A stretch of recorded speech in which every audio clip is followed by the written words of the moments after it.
Be ready for dictation. 5 seconds to go. Start. Mr. Deputy Chairman, sir, I thank you for giving me this opportunity. This address by the President is well drafted, well documented, and well intentioned. It is not a hazy illusion, but rather a document in reality. What is the thinking of the government? What is the government doing? They are contained in this address. Our Prime Minister wants to transform this country into a strong, educated, and modern country. With this aim in view, he wants to harness science and technology and other techniques. Now, some of the members from the opposition said, what is the need of repeating the words socialism and secularism, etc.? If you have to practice all good things, you have to repeat them. A Hindu goes to mandir so many times, a Muslim repeats namaz 5 times a day, and the Christian goes to the church. The reason is that he should do those good things. So, with that in view, we have to remind the people about the socialism, about the secularism. Now, the vision of this government was the vision of Mahatma Gandhi, vision of Pandit Jawaharlal Nehru, and of late Srimati Indira Gandhi. We want to continue on the same path shown by these great leaders. Now, some of the members from the opposition pointed out there is a contradiction in our foreign policy statement regarding United States of America. Actually, there is no contradiction. We are a non-aligned nation and we have to maintain a balance. If we want to be very friendly with one bloc, we have to be friendly with other bloc also. No doubt we value the friendship with Soviet Russia and there is a long paragraph on that. Since we are the leader of the non-aligned nations, we also have to improve relations with the United States, but we are not an ally of any power, and therefore we have pointed out where the United States is committing mistakes when they are arming Pakistan. We say that America is doing a wrong thing and not a right thing.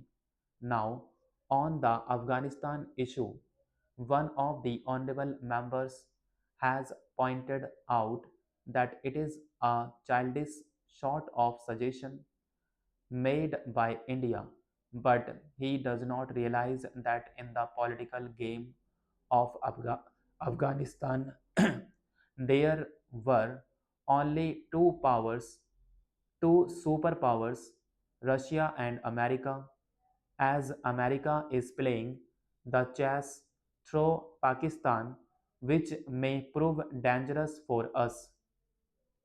It is to the credit of our government, to the credit of our Prime Minister, that when Russia announced return of army from Afghanistan, they conveyed that to India, and also the American Deputy Foreign Minister has come to consult our Prime Minister to find the real good and permanent solution to Afghanistan issue. By that, India has gained in the world politics regarding Sri Lanka issue. Some members pointed out that we have done the same, but actually there was no other alternative left for us. That was the best option for India. At that time, there was a vacuum in Sri Lanka, and this vacuum would have been filled either by any superpower or by Israel or by any other power. And in that case, what would have been the political and strategic position of India? Therefore, we sent the Indian forces to Sri Lanka not to conquer but to bring normalcy and order in the framework of the constitution of that country, and for that also, for the first time, the Tamilians were given their right to vote and everything required in the normal life of the Sri Lanka government. It was a right move at that time. The person who takes initiative in any matter would meet with some resistance in the beginning, but I think the Sri Lankan policy of the government of India will succeed and peace and normalcy will come to Sri Lanka. Coming to the internal policy, this government of our Prime Minister has stood through two grim tests. One is forced by nature, and another is hatched by conspirators. The first is the drought and floods. The country has passed through the unprecedented drought and floods this time, and instead of wasting time on non issues, our Prime Minister tackled the floods and drought situation with all the might of the government, and everything was mobilized, and nobody was allowed to die due to hunger, and all help was given to the needy. The second is the conspiracy to topple this government, the conspiracy to actually defame the Prime Minister.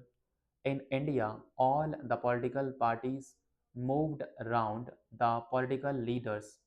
The people have said that we are not socialists and that we are forgetting socialism. But in the address, we have given all prominence to the public sector and to the development of the poor, of the downtrodden.